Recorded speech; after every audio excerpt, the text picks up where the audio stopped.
So we got some informative, relatable, funny, shocking. That's what's in this video. Don't believe everything you see in this video. Please do your own research on everything, and take what you can from the video, right? Hey, before this video starts, smash that like button so more people like you can see this video.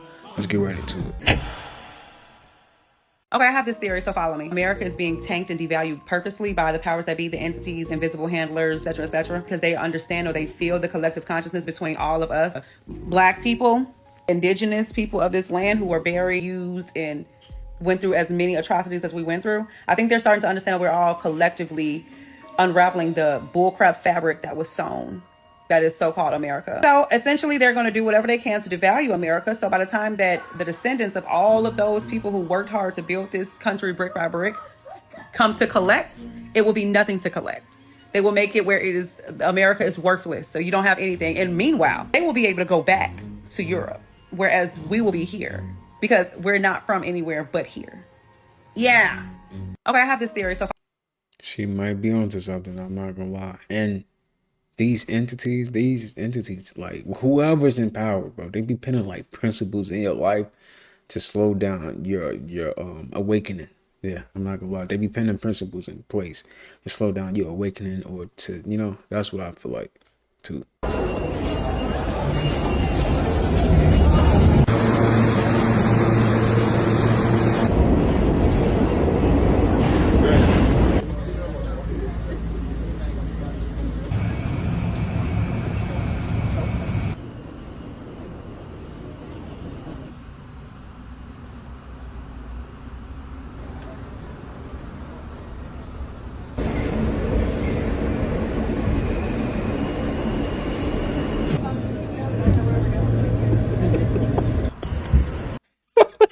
Cannot laugh at that. That is hilarious.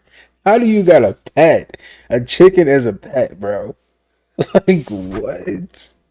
This is not real. This is not real life. This is not real. This has to be AI. This is the AI before AI came out, bro. Like, what is going on? What is going on, man?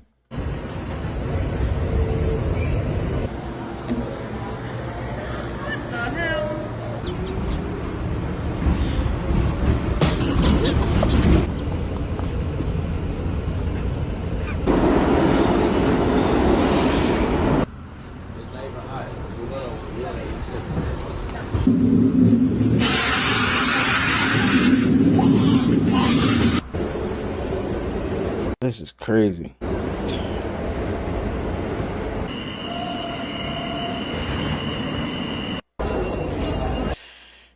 That is New York for you. This is a normal day on the New York City subway for them. Wow. That is crazy. It says AI could never replicate the New York subway. I don't think so. If this is Young Thug, then who is this? As y'all can see right here, all the tattoos. Where the fuck is the tattoos? Who is this? If this Trump, it says Trump Halloween event was strange. I know you see it. Now I get it. It's Halloween. This could just be, just celebrating Halloween, right? But it's kind of strange a little bit. Like, you know what I'm saying? Let's check this out. Anybody else besides me find this to be a little strange from Trump's Halloween event? Right here. I know that you see it with your own eyes. I know I can't be the only one to find this to be a little bizarre. Now, I know that you are going to probably have people out there defend this and say, oh, it's just harmless. Really? Really? Especially with all of the rumors surrounding the golden arches, right? Especially slogans that they have used, So you tell me what is going on here. There is some very strange things happening. And I know I can't be the only one to be a little disturbed by this. Does anybody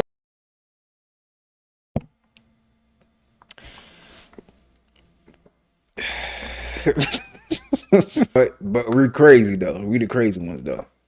Okay. All right. Fine. Fine. Fine. You win. You win. You win. All right, real quick. This video is like 9 minutes. I'm probably not gonna watch the full video, but what is on rooted underscore features. I'll leave her at somewhere. Say go watch the full video. All right, that's her at right there. So, if you haven't heard, our ancestors from the cosmos are on their way. And they're giant, 7 feet tall Africans. Now, NASA said they were African Americans. I don't know. Is that where they from? But Spirit is giving me a channeled message from them. I'm tapped into a link. I can And they see. says, I can see. So you definitely got that spiritual aura. You can see it. they says, they are on their way. It is true. And they said before they have come here before. They said they've been here before. They said they left many seeds they planted over the centuries, over the years, the way that we relate to time. Our cosmic ancestors said they planted many seeds for us because they knew what could happen here. So they left tiny clues for us to remember who we are. They said that they started in ancient Kemet. They said you would have to wonder how these big pyramids, these limestone pyramids, got here. Who had access to that information, that knowledge, that wisdom? And your cosmic ancestors are saying those were gifts from us. They said not quite alien inventions, but they said that they arrived here and they taught our early ancestors how to not only manifest, but how to see things in various timelines, and that these timelines are not strictly located in the earth realm. They're all over the cosmos. And they said that they showed our early ancestors how to tap into timelines and bring items forward that would help them maintain, I'm hearing, some kind of resonance. They needed these tools for some kind of resonance, some kind of communication that would keep them in contact with their cosmic ancestors. They are saying right now they're on their way because they have finally, and they use the word finally in a weird way, they're saying they finally have not received the contact that they are used to receiving from us. They said that they have had designated people, designated communities that were supposed to keep contact with them in regards to the happenings that were going on in this earth realm. They said some of these contacts were not in human form. They were in animal form or energetic form. But they say something has happened. And this doesn't have to be more like a now recent. They said that because they are so many timelines away, they realized something was going on that was really detrimental to our growth, to our development. And so they're saying time-wise, they did a U-turn. I think they were going out to explore other realms. They say they are cosmic explorers, that they go to planets just like ours to seed humanity. But they say that sometimes they cannot stay. That doesn't mean, so that means that sometimes there are other forms that come and they also plant their seeds, and their seeds may be contrary to humanity. Their seeds might be contrary to what this earth realm needs, but they say, you know, they could seed us, meaning they could give us the foundation for who we are and how we want to live, but it is completely up to us to grow that, to know who we are, to make changes so that this world could be a benefit and healthy for all who live upon it. So I'm asking them now, why are they returning now?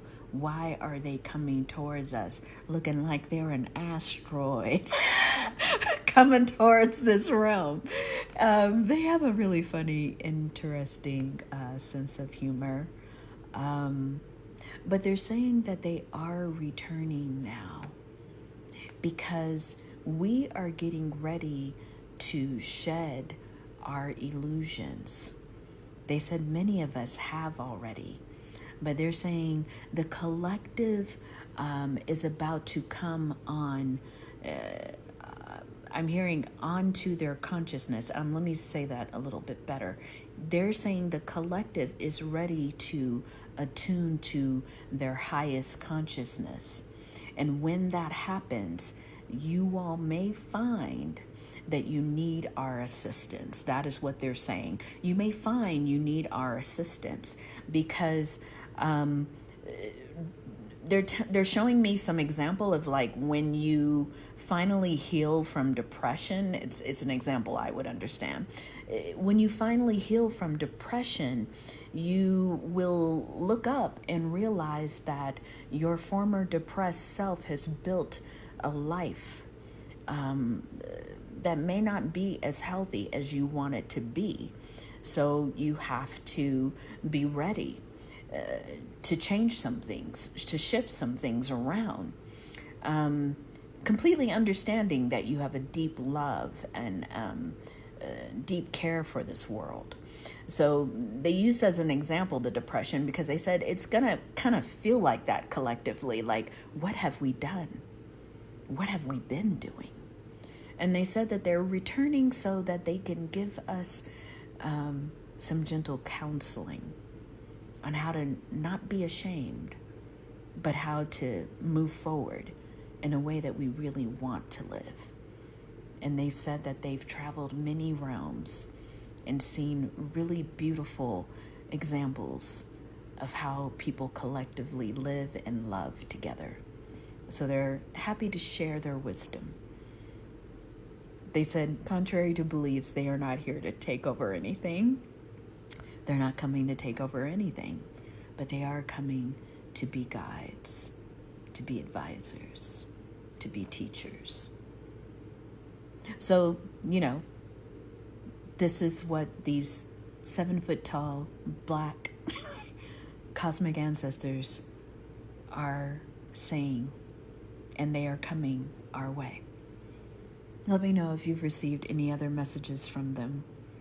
I look forward to it. So You can tell she's really tapped in. Just the way her everything, her aesthetic, you could tell she's been doing a lot of work, man. For real. And a lot of y'all can reach out too. You just gotta put in the work, man. I feel like I can too eventually if I put in more work. You know, sometimes you just get caught up in this world. It's a lot of stuff. It get really caught up down here thinking that this is a real reality.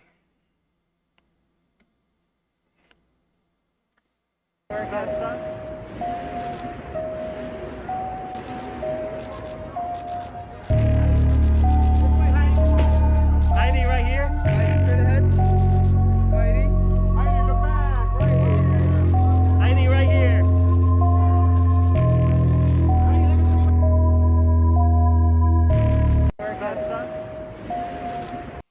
I have a theory.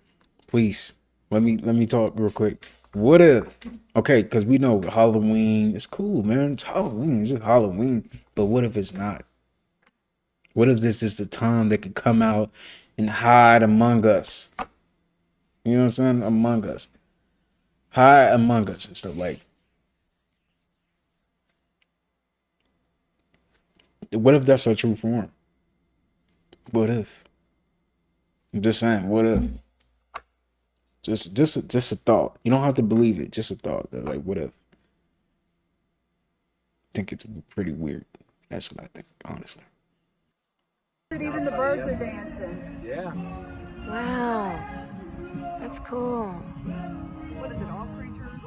So the birds are dancing to the song in the background, huh? It's interesting. That's awesome. Wow. It's like literally like a show in the sky. Wow.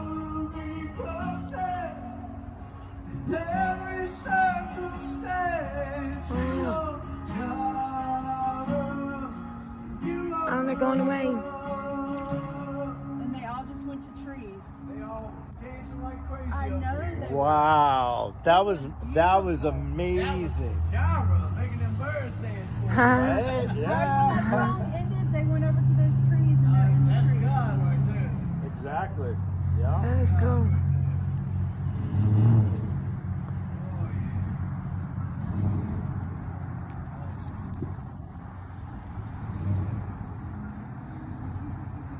I guess they're gone. They're done dancing right now. He said even the birds are It's dope, man. Love seeing stuff like that. Show you that we are all connected. There is not just one God. We are all gods. I know some people don't, that rub them wrong, like when you say stuff like that. Like no, I love my Jesus. I know you do. It's all the same at the end of the day. The Draco are a group of alien entities. They're highly psychic. They're several 100,000 years more advanced than we are. And they're also very, very, very negative entities. Their mission, if you will, is conquering, controlling, dominating. And so being able to conquer, dominate, and control the earth has been one of the goals that they've had. They've been able to try and further that particular agenda. The Draco are a group of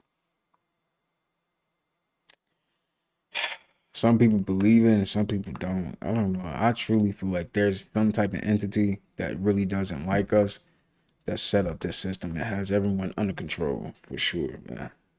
For sure. Got everyone under a spell.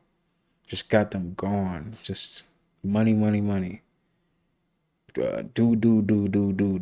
Don't stop. Got them under control. Whoever it is, they're a genius. I have to say it. They're just a genius, man. They're clever people, man. Whoever it is, man. Whatever entity, whatever it is a genius. And they did it. They set it up really well. Got people fighting against each other. Like, man, salute to them, man. They cold with it. I can't lie. And then they pit out movies for you.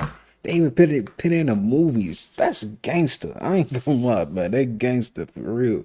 I'm like, I'm gonna do that, and then I'm gonna make a movie out of it. What? Well, they cold, man. They cold. Here's some information spoken about reptilians by government officials and ex-government workers.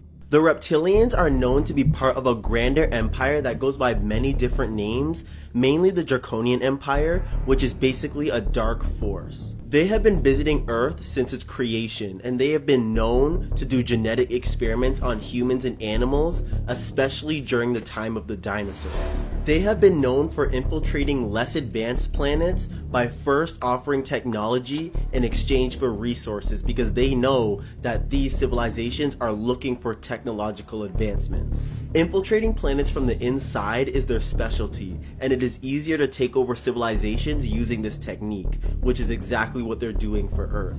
This is why you hear a lot about elites being reptilians or having reptilian connections, because they're doing this exact same technique for Earth through the elites. Apparently they have a hierarchical system which includes the elite reptilians having wings.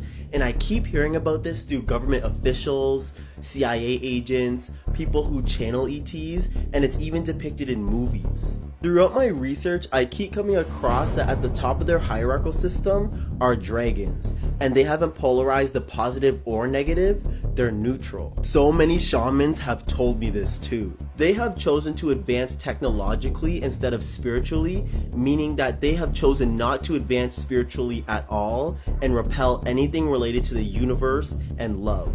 This is very common for lower vibrational civilizations. This may also surprise you, but not all reptilians are bad. There are actually split off groups that are high vibrational and are traveling far and wide across the universe to help civilizations like ours. Overall, I want you to know that this civilization has millions of years of history in our universe, and especially on our planet. If they aren't one of the most ancient, they're one of the most dangerous. Here's some information. So do you guys think they exist? Let me know in the comments, man. Well, I'm like the only one just that thinks like this. Show up to Earth, probably like a few thousand ships will just come out of it and then come to Earth. They're just trying to come over here to gather all the star seeds of this planet. What do you think they mean by gathering up the star seeds? They could be, if they are truly coming over to help humanity and the star seeds to evolve to the next level. Okay. If this the other way around and the direct reptilians decides to get rid of the star seeds of this planet because they could be a potential threat to their existence in the future and now, then I believe this threat could be easily averted, and that's what I picked up as well from the Galactic Alliance, that they would be coming over and come to Earth and save humanity. 3 Atlas would never. I believe it. That's what I truly believe that. I feel like they put principles in place for people that's like very, very tapped in, for them to like, you know, go through a lot. That's why spiritual people be going through so much, man. Because they be putting the principles in place so they can, you know, hinder them. That's what I think it is, to hinder them for sure. See, this is my thing. It won't come no closer. If something is thousands and trillion miles away, it should not be as visible to the eye. It shouldn't, y'all.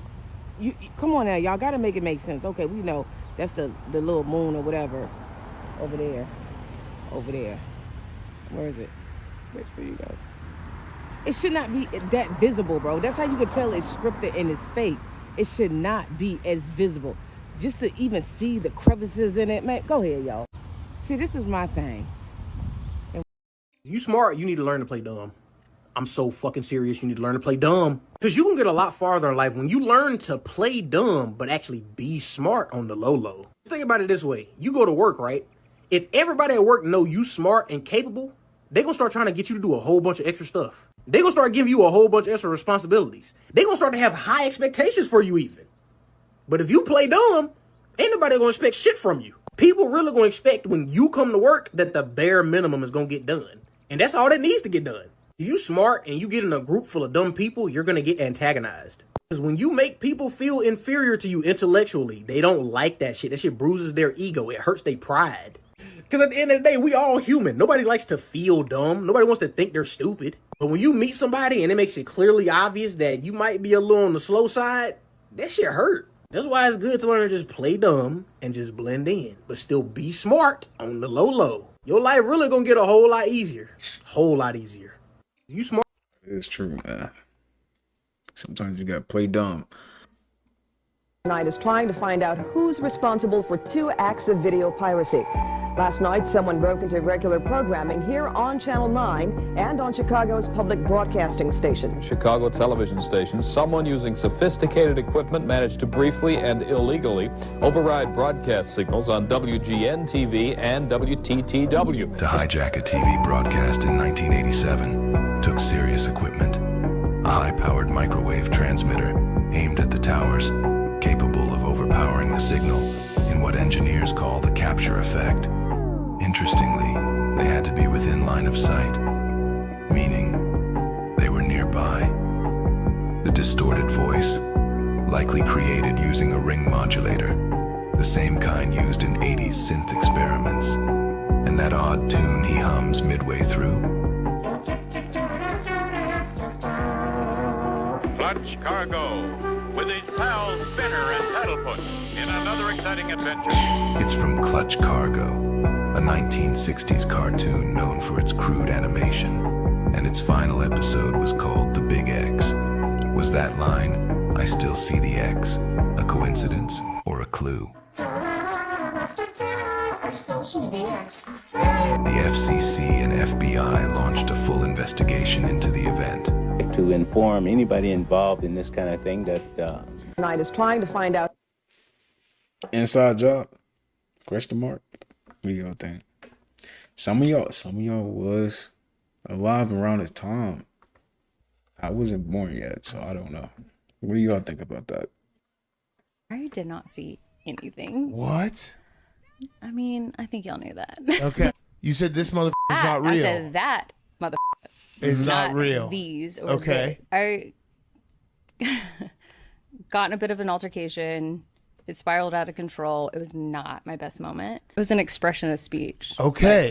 So it was just like you had an argument with some guy on the plane, and then as you're leaving, you're like, that motherfucker's not real. Yeah. I did not see anything. What? Why is she doing that with her lips though? Like she hiding something. All right. Well, am I tripping? Am I tripping? Maybe I'm thinking too deep. Maybe I just think I be thinking too deep on things. Maybe sometimes it's just maybe she didn't really see something. Maybe she did though. I don't know. Who knows? We'll never freaking know. On to the next. Something of this kind is what we should have seen when the top section of the towers collapsed onto the lower one. The upper and lower sections should have mutually destroyed each other until all the energy is dissipated and the system comes to a rest. Alternatively, as shown in this experiment with two towers made of snow, the top section could have fallen off to the side after the initial collapse. What could not have happened is this. A little tiny chunk of the building can't possibly fall and crush the entire structure below it. This is such a simple, fundamental concept that architects and engineers were astonished in seeing it totally ignored by NIST. This is high school physics, and our whole society is being led to believe that these fundamental laws of physics, hard science, don't apply anymore. Something of this kind is what we Dang. So that was an inside job, right? That's what 9/11 was, an inside job. That's exactly what it was, man. What's a high IQ conspiracy that you believe with your entire existence to be true? I'm talking something way out there to the point that if you told somebody, they would probably recommend that you get medicated.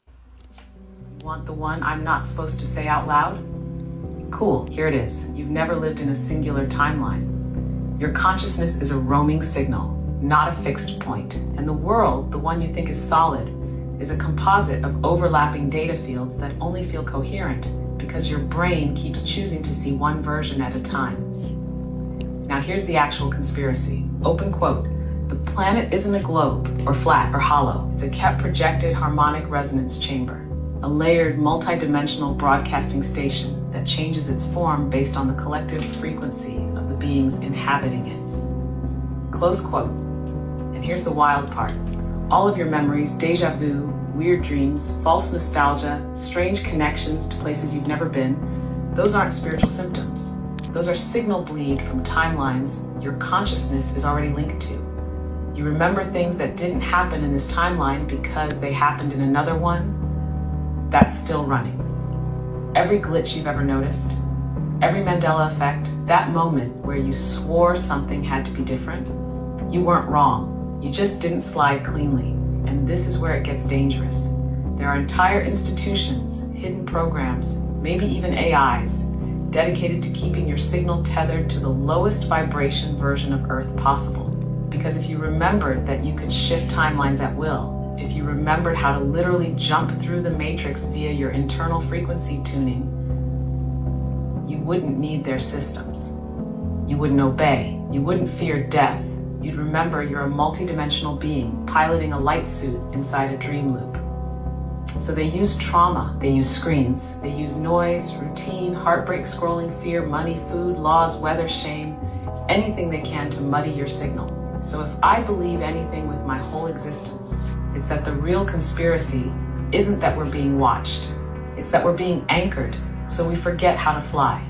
And most people are so deep in the trance, they think I'm crazy for reminding them they have wings. I guess when she said we got wings, we got control of everything. I heard that somewhere, what you believe is what you create. And I think that's very true. I would watch for Barron because here's the thing. There's also another book called Barron Trump's Marvelous Underground Journey.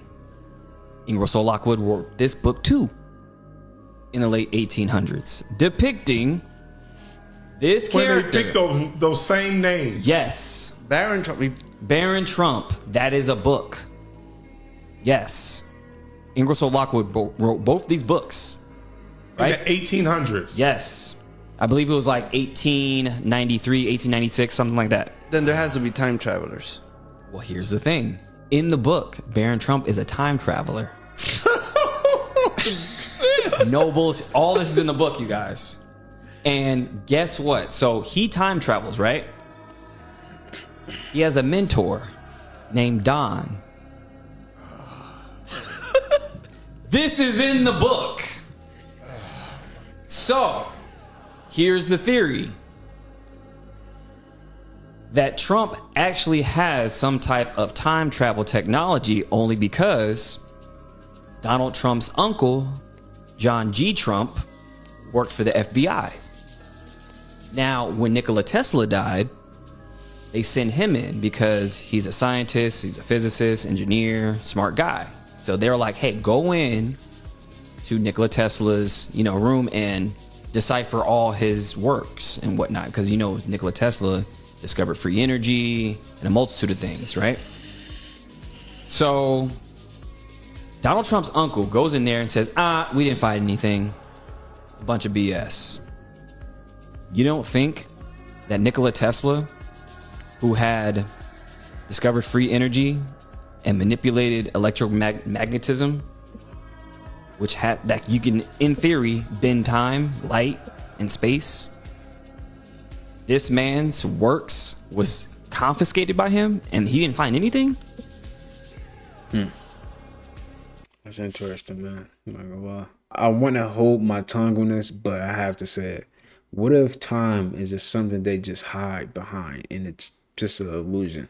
How to get away from this idea of intelligence as just being intellectual. There's a book I recommend to a lot of people. I've probably over-recommended it, by Howard Gardner. He said there are 5 forms of intelligence. There's kind of a mathematical intelligence that's to do with patterns, often related to music. There's a social intelligence that has to do with dealing with people. There is kinetic intelligence, which is moving the body. There's word intelligence. There's another one, I can't remember what it is. Every brain has that natural inclination towards one of these intelligences. I compare it to like a grain that's inside of you, and that you have to move with that grain. You have to find it. And it's one of these forms of intelligence. You have it. You've got to find that one thing. And if it's sports, if it's dance, that's intelligence. Kobe Bryant, my idol, because I love basketball, he's a Michelangelo on the basketball court. It's intelligence. Parents like to say, well, no, you've got to go to law school. You've got to be this. You've got to be an academic, and blah, blah, blah. No, it's whatever is that grain of your brain that is natural. You've got to. Psychologist studies show that too much isolation can make you forget how to be human.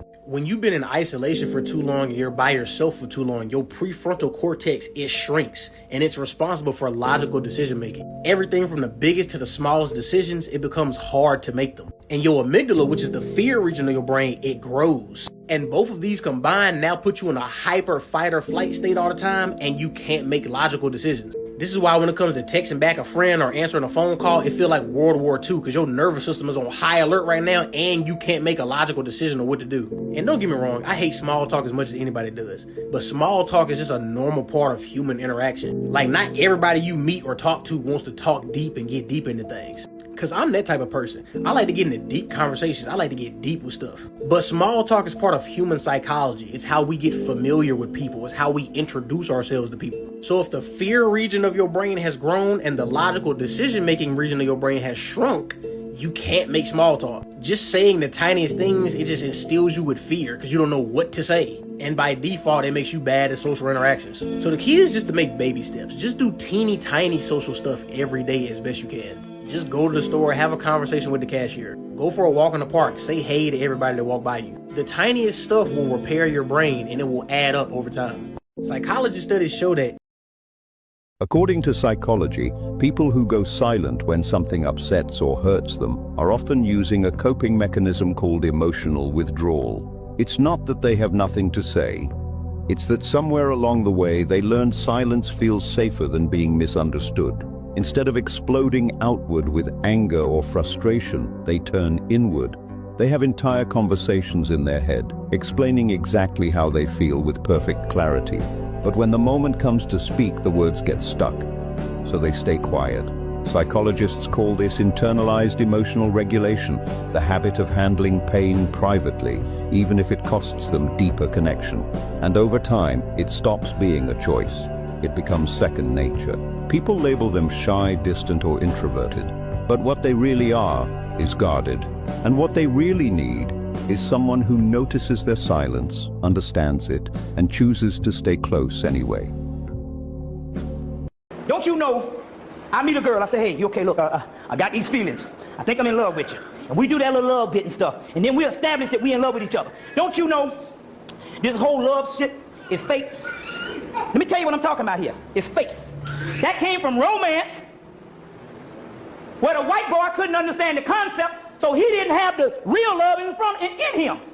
So therefore, don't you know that if you got to tell your person you love them, they on the TV they say, you know, you go, I love you, baby. Does a dog got to tell another dog that I'm down with you? Does an elephant got to tell another elephant that I'm down with you? You see what I'm saying? Anytime you have to verify your love, you have already missed the boat. After the first initial thing, you don't ever supposed to tell a person you love them. Now, I know that's a hard pill to swallow. And I'm going to tell you what I mean. The more spiritual I got, the more telling my mate that I love her became phony. It became kind of phony. You know, it become kind of phony because I'm with you in a union of a soul. I don't need to, you see what I'm saying? I don't need to verify that. Again, that's how the brother can get over. He just used the word. He knows how to say, I love you. And you know, as long as he can keep saying that, he can go screw all the women he wants. Oh, but that nigga love me. And so the love thing is romance. You're looking at romance that's made up by the European and you thinking that's love. My brother don't have to tell me he loved me. You love me? Man, get off me, man. You love me? I know you love me. I'm supposed to know that. See what I'm saying? You don't have to tell me, but you get that. That's TV. So therefore, that's why your particular relationships go out the tube, because your concept of love is what you call abstract. It's not in here. It's in here. Don't you know? Shout out to Bobby Hennett, man. He be dropping some knowledge. I ain't gonna lie. Shout out to him. According to psychology, people who get uncomfortable or awkward when parents try to hug them or say, I love you, are unknowingly using a coping mechanism called avoidant attachment, a pattern that often stems from childhood. For many, it isn't that love was absent. They knew their parents cared, but affection was rarely shown, and the words were never spoken out loud. Growing up in that silence teaches the body to treat closeness as unfamiliar. This is the paradox of avoidant attachment. Children adapt to emotional distance by learning to quiet their own needs. Then, as adults, compliments, affection, gifts feel like something to brace against, even when it comes from the people they love most. The feeling of falling in love is letting go of your defenses and being vulnerable. But I see a lot of younger people afraid of being vulnerable, afraid of letting go of their defenses and just falling. We say fall in love, fall, fall, fall. If you get hurt, it's okay, because it's going to be a lesson that you're going to learn, and you're not going to get skittish. You're going to go into another relationship, into another one. And then eventually, hopefully, you'll find one that fits. I don't want to have like a single label of what it should be for you, because there are many different kinds of love, and they all kind of have a purpose behind them. The feeling of falling in love is letting go of your... Did you know that learning all the time but not using any of the stuff you learned actually makes you dumber? Because when you just learning stuff all the time but you're not using any of it, you training your brain to think that way. Your brain now thinks that, oh, we just absorb information, but we don't have to make a decision about anything. So it shrinks the decision-making part of your brain. Because learning, just like anything else, it's an addiction. You get dopamine from learning stuff. But if you train in your brain that we get dopamine from learning stuff, but not from actually using it, that's how your brain is going to function now. You have now trained your brain to just love learning instead of doing. You have trained your brain now to just want to consume all the time, but not apply anything. Try to think of it like hoarding, knowledge hoarding. You just hoarding all this knowledge inside your brain. All of it just sitting in storage and ain't doing nothing. But don't cry. All you got to do is just learn to balance learning with consumption. As soon as you learn the tiniest thing, go apply it somewhere. It's that simple. Because what is the point of learning a bunch of information if you can't do nothing with it? Did you know that learning all the time? For real, man. If you learn something in these videos, try to apply it to your life, you know? Go into the silence. Go and sit down quietly by yourself for 30 to 60 minutes. 30 to 60 minutes. Most people in our society have never sat quietly for 30 to 60 minutes in their entire lives. Yet I will tell you this method works 100% of the time. That any problem that you have, any difficulty, any challenge, any goal that you want to accomplish, if you'll go into the silence and sit quietly and then listen to the still small voice within. The still small voice within. This is the key. You will find that at a certain point, probably at about 25 to 30 minutes, your mind will go completely clear. And then a flow of ideas will start to flow into your mind. You'll feel energy welling up inside you. And at a precise moment, as you sit there in complete silence, your mind will go clear and wham! Exactly the answer you need will come at exactly the right time. Go into the silence. It's dope, man. They do say that, like, you have all the answers. You just gotta sit with yourself and you will come up with an answer, man. Whatever answer you're looking for is within. The Matrix is nothing more than this. There is no universe. Ain't none of that shit.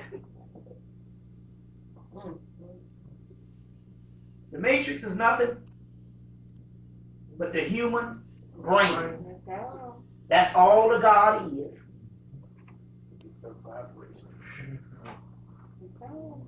And this human brain can only give you the physical matrix.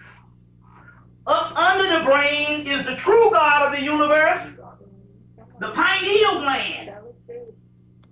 And the other gland in this particular part, which is the kingdom of hell. That's the devil. Or evil. Or heaven, hell. The upper realm, the underworld. As above, so below. You getting this? Now, the key here is these divas in this brain gives you sight with these two physical eyes, which shuts down the activity to this thing here. Fools, this pineal gland is covered in darkness. These solar divas are only circuits in the fucking brain. That God that you worship is only circuits in the brain. And he says, I am the God of the living and not the dead. What is the God of the dead? The God of the dead is dead and buried. It's up under. It's the pineal brain. Even the staff of Tahuti. They say the inner knowledge. This is right here is the pineal gland. The next thing up under that is the kundalini energy and the serpent, the chakras, and all that stuff is the land of the dragon. You see, is the land of the dragon. You can have a choice. You can follow the matrix or the religious laws set up for this particular creation, or you can follow the tree of knowledge, which is getting into the laws of alchemy and the inner workings of the primal latent substance, melanin, and can destroy the known universe. You have a choice. You see what I'm saying? Because, you know, Adam ate from the tree of knowledge, which also has to deal with the serpent. You see what I'm saying? And you actually have an actual choice. The Matrix is nothing more than this. Yeah, alchemy is definitely a thing you should learn. Like anything negative, I think alchemy. We can touch on that subject. I find some videos. So, get into alchemy. Alchemy is the transmutation of energy.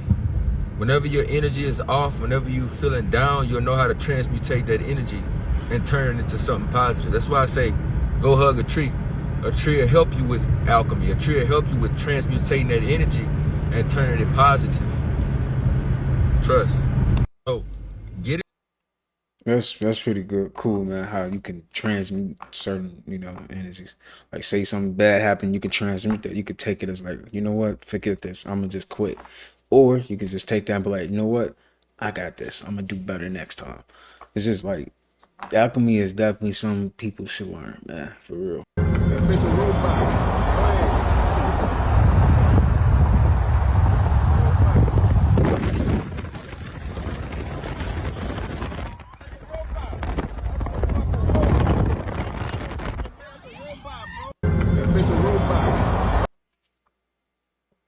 What do y'all think? And excuse me, young man, I'm trying. I've seen this clip so many times, but it's so funny to me, bro. It's so funny. I wash my hands at one of these sinks. I'm doing a video, sir. I'm doing a video. He's lying. I don't give a goddamn what you're doing. You can't haul both of these. I ain't doing nothing. I'm doing a video. You better move your ass out the way. What's wrong with this? Baby, I slapped the shit out of your Oh, young no, ass. but I wish You better you would. get the I wish fuck you out of the would. way. You better back up, young man. This ain't what you want, young man. This ain't what you. You what? Back the fuck up. You better back the fuck up out my face, goddammit. I'm from Detroit, Michigan. Don't play with me. You better find you a goddamn toy. Find you a fucking. I'm not the one. Goddammit now. And You better back up, young man. Man, that's weird. Stop using ChatGPT! I gave you study fetch, it actually helps! You don't listen! Stop using ChatGPT! Man. And they be saying white people white. Man, he just turned red. We man. The more I look at, we are all the same, man. Look at all that blood going to his head. That racist stuff out the window, man. Get out of here, man. Like, for real. Like you about to turn into an airhead. Dang. I have this much respect for women, and niggas need to stop giving these bitches all the attention. That's why niggas is dying now. I have respect for women. Ultra respect for women. When these hoes get horny, niggas die. She told me I was too nice. I couldn't believe it. So you need to start checking these bitches, keep your dick in. It wouldn't work because I was too nice. We gotta start saying, fuck these bitches, man. They call girls the B word, you know, and they smack and beat, and they'll get girls. If you fucking with a bitch, you need to break her ass and shake her ass. That's how we gotta do it in the 9-3. I have this much respect for women, and somebody said every dude after his first breakup. You know, like, breakups, like, bro, that happened young, too. Like, your first breakup when you young, I don't know. It just hit different. It really do. You know, like, why them, like, you a little kid and stuff, like, them breakups, they hit. I don't know what it is about that. Them chances, like, bro, trust nobody for the rest of your life. Like, themed Halloween party, and a lot of people are up in arms because he threw this party that is themed of excess. But the reality is that if you know anything about The Great Gatsby, written by F. Scott Fitzgerald in 1925, is that the ending is tragic. Is that George and the characters have very tragic endings. So I would say that it's probably the best theme for his party because you know the man doesn't read. So for anyone who has read the book and understands the themes in the book, they're probably the most fitting themes for him to have a party on this year. That's it. Bye.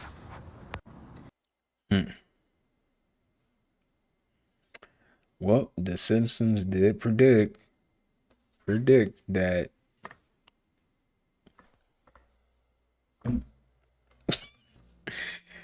That's what I'm gonna do when someone tries to scare me. I'm gonna. Ah! Yeah, no, thanks. Oh my God!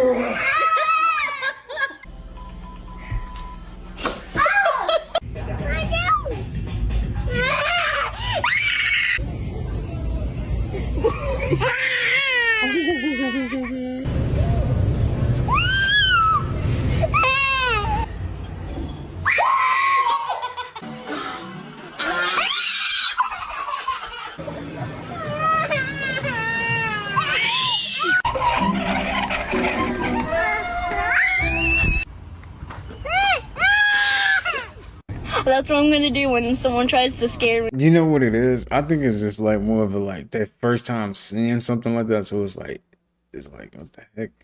Like it scares them, you know. What is bro doing? Like, why is he standing like that? I know they're trying to cross the road, but that's sitting there standing. Okay, push him. Oh my god! What is bro doing? How do you know he was gonna do it? Maybe it was just his intrusive thoughts. I don't know. Did you know that liking spicy food is a pain kink? Did you know that? It releases the same chemical in your brain as it would if you hurt yourself. Speaking of that, I just ate some hot Cheetos. I haven't had hot Cheetos in a minute. Want me some hot Cheetos, man. So liking spicy food and releasing that chemical all the time intentionally is like benign masochism. Did you know that liking... Huh? You know, they do say people who eat spicy food, you know, that the whole trick of that is that it bypasses the taste buds and it activates the pain response. Yeah. It emits the drug that, which is why people who like spicy food continue to eat spicy food. That's the endorphin rush that you kind of get off of it, and I kind of get it at this time of the show. The oxytocin. Which I think is kind of fun. Woo! The oxytocin. I'm riding the oxytocin Hey, baby, right let's now. give me the next one. All right, wait, real quick. Oh, do we have questions? Oh, yeah, sorry. So, there's a game that I like to play whenever we have an... There's actually a scientific reason that explains why Mexicanos love spicy food. The heat in spicy food comes from a compound called capsaicin. And when you eat it, it tricks your brain into thinking your mouth is on fire, burning, by activating certain pain receptors. So your brain freaks out a bit and it releases endorphins and dopamine to help you feel better. Translation, eating spicy food gives you a natural high. And if you grew up eating it like in Mexico, your brain literally adapts. Your pain receptors become less sensitive, so it doesn't feel as hot anymore. We like to start them young. All the candy we eat as kids is spicy. It's kind of like spice training. The more you eat. I used to live in San Antonio, bro. They used to have this type of candy all the time. I never understood how they eat that. Seriously. The more you can eat. And it's no coincidence that eating spicy food is more popular in places where it gets really hot. Because eating spicy food actually helps you cool down. It makes you sweat, and as that sweat evaporates, your body chills out. So it's brain chemistry, cultural exposure, and like having a built-in air conditioner. And of course, this explanation goes for any part of the world or any person that likes spicy food. So there you go. There's actually Hey, shout out to my Mexicans, man. Shout out to my Mexicans. They used to think I was a Mexican when I was a baby. You know what I'm saying? So shout out to the Mexicans, my guy. As a spiritual person, it is good to understand that nobody is born unlucky. Luck comes together with attraction. Attraction goes together with alignment. When your thoughts, your action, and your emotion align, you have the ability to attract. When it comes to issues to deal with luck, the only instance you can be born unlucky is when you inherit unhealed traumas and generational burdens from your ancestral lineages. Now, all these things usually manifest to become blockages. Blockages cause the things that we call bad luck. Other ways in which you... Yo, Jay-Z was not lying when he said this. Things don't happen to you, they happen for you. That's life. Everything is life. It happens for you. Everything is for your greatest good. You only can control what you can control. Michael Jackson's father was terrible to him. He could have took that lucky people do one thing completely differently than people who have mixed luck or people who are just unlucky. If you're new here, my name is Michael. I help you up spiral to the life of your dreams. If you're into that, follow me. Okay, so the one thing that lucky people do that unlucky people don't is they understand how reality functions in the way it actually functions. Let me give you an example. Unlucky people take everything personally, they often seem negative, and they often seem angry. They struggle with their health, their finances, and their relationships. And if you ask them, they'll tell you life is hard and stressful. People with mixed luck also take stuff personally, they often seem negative, and they complain about their health, their finances, and their relationships. But they know how to party. These are people who get drunk and stoned every weekend and they talk about you behind your back. Actually, lucky people are positive most of the time and they're always finding things to appreciate. They have good health, good relationships, and plenty of money. They know everything is energy, including their words, thoughts, and feelings. They know everything is connected. They know their life experience is a reflection of their inner life. And so they learn to master their inner life all day, every day. They spend 80% of their attention being in charge of what they think, say, and feel. And only when you understand that reality is actually an environment of expansive well-being do you actually start to get it. The universe is expanding, fact. Well-being is the dominant energy of the universe, fact. You are part of the universe, fact. And therefore, to be the happiest human possible, you need to be doing what the universe is doing, which is expanding into well-being. And when you start to see reality as a playground for your own expansive well-being, then the opportunities for you to expand into well-being start to present themselves for you to take. The best way to start expanding into well-being right now is to write lucky in the comments so that you can anchor this in your body. Write lucky in the comments and get this in your body. There's a crazy research study that shows us that we can increase our luck. The study was performed by Richard Wiseman, and the study was super simple. He had two groups of participants, people. And there's a question that I asked. You should never hold your sneeze while this is. If you've ever held in a sneeze to stay quiet, stop now. Holding it in builds high pressure in your head, which can rupture your eardrum or even tear your throat. In rare cases, it could even trigger a brain aneurysm. Always sneeze naturally. Your body will thank you. If you've ever held in a sneeze to stay quiet. Short-term memory loss. When you forget what you're saying mid-sentence, this happens to me all the time. Well, it's difficult to say what it is, but we can talk about why it might start coming up. We have to start thinking about just regions of the brain, networks of the brain.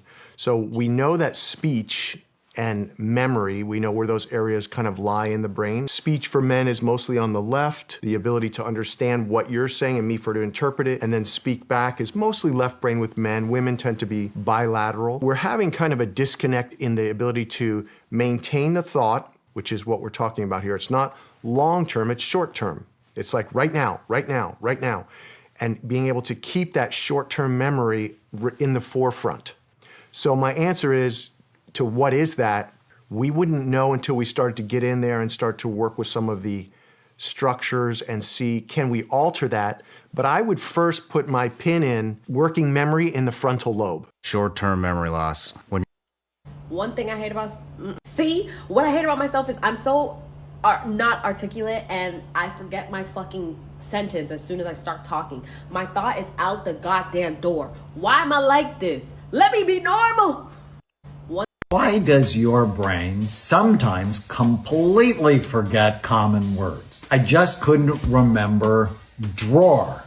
Like what? Interrupt signals that happen in your brain. It can be due to a lack of sleep, not eating, negative thoughts, low blood sugar. If it happens once a week, I wouldn't worry about it. But if it's beginning to happen 2, 3, 4 times a week, and if it's worse than it was 10 years ago, it actually could be a sign of impending trouble. And the simple way for each of these risk factors, it's, well, okay, what is it? How do you know if you have it? And what to do about it? And what to do about low blood flow? Exercise boosts blood flow to the brain. They're simple things like eating beets, cayenne pepper, oregano, rosemary. All of those things have been found to increase blood flow, as have simple supplements like ginkgo biloba.